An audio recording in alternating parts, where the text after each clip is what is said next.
अस्सलाम वालेकुम my YouTube family. उम्मीद करती हूँ आप सब खैरियत से हैं, मज़े में हैं और खुशबाश हैं। और रमज़ान करीम शुरू हो गया है मेरी तरफ से और मेरी फैमिली की तरफ से। आपको रमज़ान बहुत बहुत मुबारक हो। बरकत और रहमतों का ये महीना है।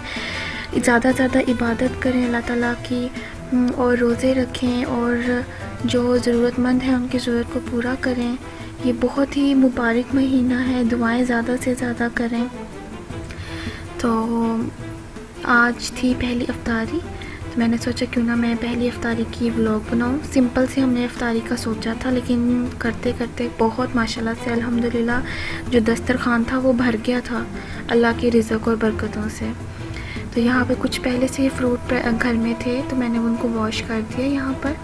और ये बंद गोभी भी इस्तेमाल की हुई थी, तो ऐसे ही फ्रिज में पड़ी थी, मैं ज़ाया नहीं इसको करना चाहती थी, ये ख़राब भी हो रही थी। तो फिर इन्हीं जो चीज़ें घर में प्रेजेंट थी उन्हीं का ही हमने फिर सोचा कि कुछ इस तरह का हम लोग अफ्तार मेन्यू बनाए कि ये सारी चीज़ें इस्तेमाल हो जाएं। तो अफ्तारी में हमने बनाए थे बर्गर, घर में फ्रूट्स था पड़ा हुआ काफ़ी ज़्यादा, उसके हमने फ्रूट चाट बनाई और साथ में थोड़े से पकौड़े बनाए। ये बंद गोभी है, इसको मैं जो डाइसर है इसके साथ एक सैलेड्स काट लूँगी। ये जो है डाइसर ये मेरी मम्मा की शादी का है और ये अल्हम्दुलिल्लाह अभी भी बिल्कुल वैसे ही चलता है। इसकी ब्लेड अभी भी बिल्कुल वैसे ही है। तो यहाँ पे मैंने बंद गोभी जो है उसको मैंने काट लिया, उसके साथ काफ़ी जल्दी बन जाती है ना, और अच्छा सा सैलेड बन जाता है, जल्दी बन जाता है। साथ साथ सफाई हो रही है। और अब हम बनाएंगे शामी कबाब। शामी कबाब मामा ने पहले ही प्रिपेयर कर दिए थे सुबह के टाइम, लेकिन चूँकि अल्हम्दुलिल्लाह सबका रोज़ा था तो नमक मिर्च का थोड़ा सा इशू था।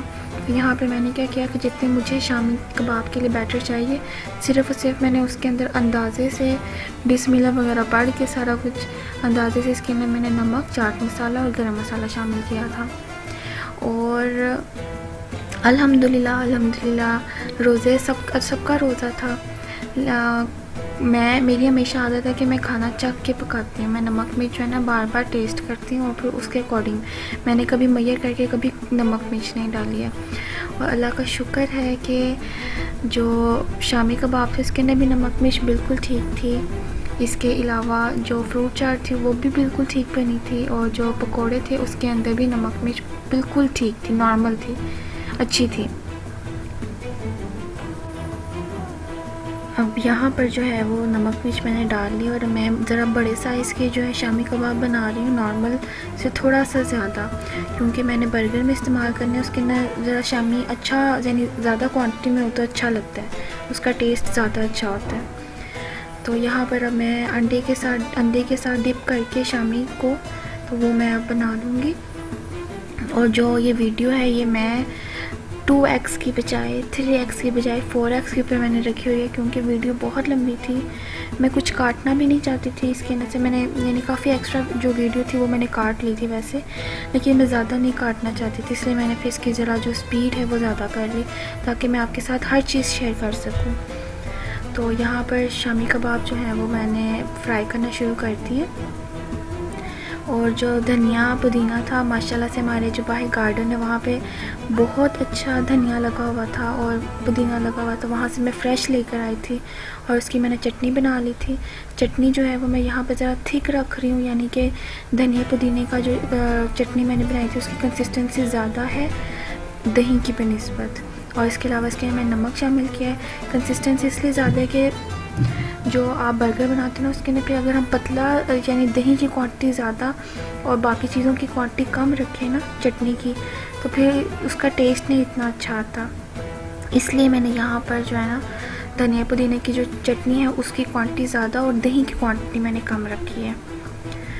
और बर्गर जो उनसे थे वो मेरे लंबाई वाले थे यानी लॉन्गिट्यूडनल थे, तो मैंने जो अंडे थे ना वो भी मैं ऐसे ही लंबे रुख के बनाती हूँ ताकि फिर उसको सेपरेट करना ईजी हो जाता है। तो तो यहाँ पर अब मैं अंडे बारी बारी करके बना लूँगी। मैं एक अंडे के साथ 2 यानी बर्गरों के अंडे बनाती हूँ। मैंने कभी एक बर्गर के अंदर एक अंडा शामिल नहीं किया। मैं हमेशा से ऐसे ही बनाती हूँ और यही रेसिपी मुझे अभी याद आ रहा था कि यही रेसिपी मैंने आपको पिछले रमज़ान में बर्गर बनाना सिखाया था। सेम टू सेम ये वही रेसिपी है। अगर आपने इसको डिटेल में अगर आपने ये वीडियो लेनी है तो मैं नीचे शामी कबाब की रेसिपी का भी लिंक डाल दूँगी और जो हमने अंडे वाले बर्गर बनाए थे उसका भी मैं लिंक नीचे लिख दूँगी, ऐड कर दूँगी। यहाँ पर मैं लंबे रुख में अंडे बना रही हूँ, घी लगाती जा रही हूँ और साथ साथ बनाती जा रही हूँ। और जो फ्रूट्स थे वो मैंने सारे वॉश करके मामा को दे दिए थे। मामा जो थी वो फ्रूट्स काट रही थी।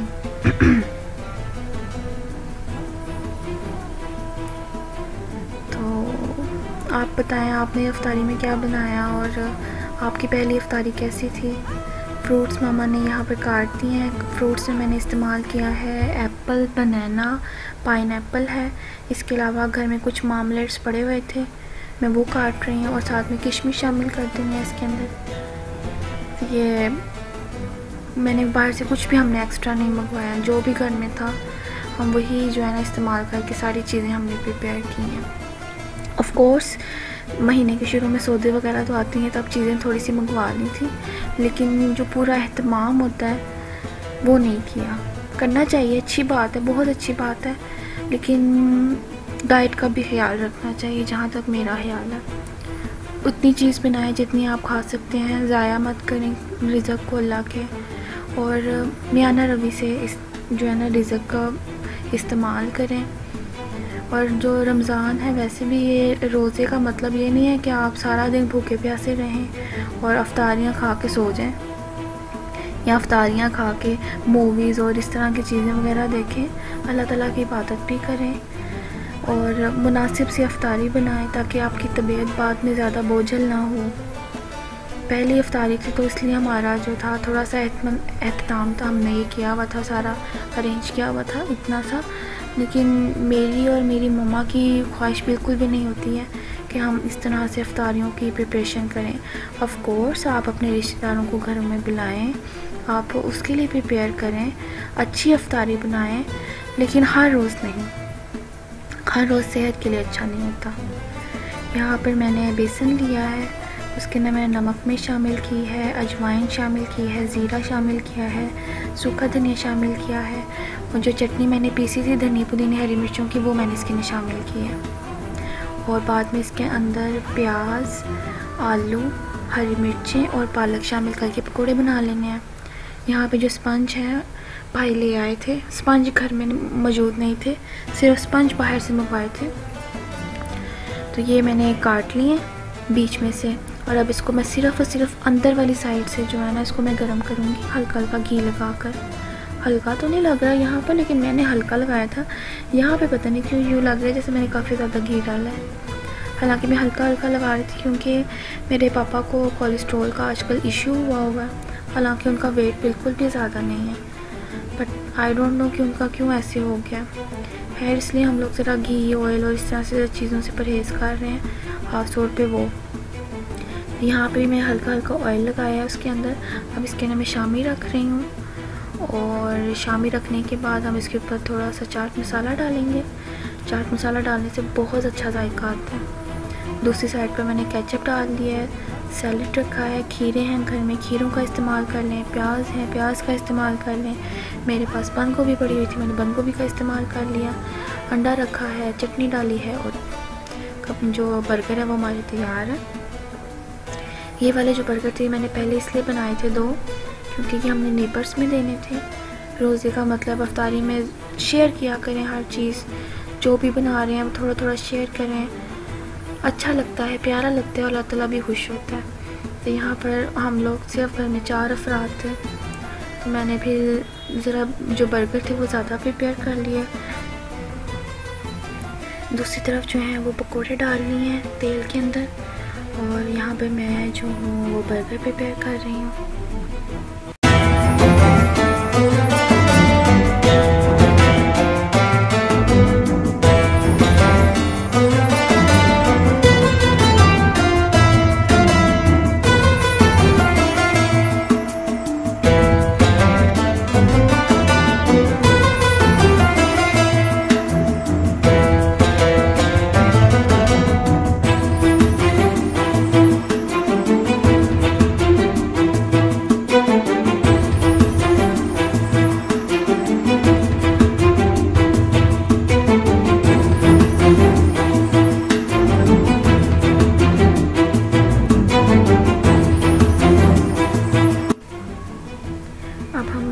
प्रिपेयर कर रही हूँ मैंने चारों देखिए इकट्ठे प्रिपेयर कर रही हूँ क्योंकि टाइम बहुत शॉर्ट था। तो मैंने सबसे पहले जो है वो रखी है शामी रखा है, उसके पास सलाद है। अंडे जो से थे वो मुझे थोड़े लग रहे थे, इसलिए मैंने ज़रा ज़्यादा एक और अंडा जो था वो तोड़ के फ्राई कर लिया। इसके ऊपर मैंने चटनी डाली है, साथ में पहले इसके ऊपर चाट मसाला डालना भूल गई थी तो इसलिए अब मैं डाल रही हूँ। और मैंने केचप लगा लिया। आपके पास मायनीस है, आप मायनीस ऐड करें, मायनीस का बहुत अच्छा जायका आता है, लेकिन वो घर में नहीं थी इसलिए मैंने मंगवाई नहीं। अंडे रख लिए और ये हमारे बर्गर तैयार है। अब आप इसको गर्म कर लें, बीच में से काट लें। दूसरी तरफ जो से हैं वो पकोड़े जो हैं वो मैंने डाल लिए हुए हैं, एक तरफ वो फ्राई हो रहे हैं। फ्रूट चाट जो है वो हमारी प्रिपेयर हो चुकी हुई है। अब हम एक एक करके बर्गर जो है वो गर्म करते जाएंगे। मैं यहाँ पे 3-3 करके करते जाऊँगी क्योंकि टाइम यहाँ पे बहुत शॉर्ट था। थोड़ा थोड़ा घी लगाएंगे और दोनों तरफ गर्म कर लेंगे। घी के साथ अच्छा जायका आता है, लेकिन कोशिश करें कि घी कम इस्तेमाल किया करें, घी सेहत के लिए अच्छा नहीं होता। जो गर्म हो गए थे उनको मैं बीच में से काट रही हूँ और मैं ऊपर जो ट्रे है उसके ऊपर मैंने बटर पेपर रखा हुआ है, उसके ऊपर हम रखते जाएंगे। तो बर्गर भी अल्हम्दुलिल्लाह हमारे तैयार हो गए हैं।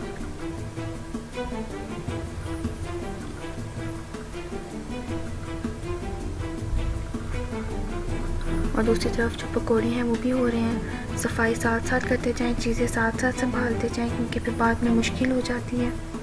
टाइम था तो मैं साथ साथ चीज़ें भी संभाल रही हूँ। थोड़ी सी मैं चटनी और बना रही हूँ क्योंकि बर्गर के साथ पकौड़ों के साथ जो हरी चटनी है वो अच्छी लगती है। तो मैंने वो थोड़ा सा उसी के अंदर मैंने चटनी और दही और नमक शामिल किया और मैंने बना लिया, लेकिन ये लाइट बनाई है। पकोड़े भी जो है अल्हम्दुलिल्लाह हमारे तैयार हो गए हैं। अल्हम्दुलिल्लाह पकोड़े बनाने का हमारा बिल्कुल भी दिल नहीं था, लेकिन लास्ट मोमेंट पे मुझे पालक नज़र आ गई, फ्रिज में पड़ी हुई थी। मैंने कहा ये पालक ज़ाया हो जाएगी इसलिए फिर हम पालक वाले पकोड़े बना लेते हैं। ये थी हमारी आज की इफ्तारी। जो रोल हैं और जो हमारी जो बॉक्स पैटिस है ये भी हमारे नेबर से आया था। अल्हम्दुलिल्लाह दस्तरखान हमारा सज गया था और खाना इतना ज़्यादा बच गया था। तो ये थी हमारी इफ्तारी। उम्मीद करती हूँ आपको अच्छी लगी होगी। अच्छी लगी है तो मुझे दुआओं में याद रखिएगा। ज़्यादा से ज़्यादा अल्लाह ताला की इबादत करें। माशाल्लाह से मुबारक महीना है, बरकतों का महीना है। फिर मिलूँगी आपसे एक अच्छी और नई रेसिपी के साथ। तब तक के लिए अल्लाह हाफिज़।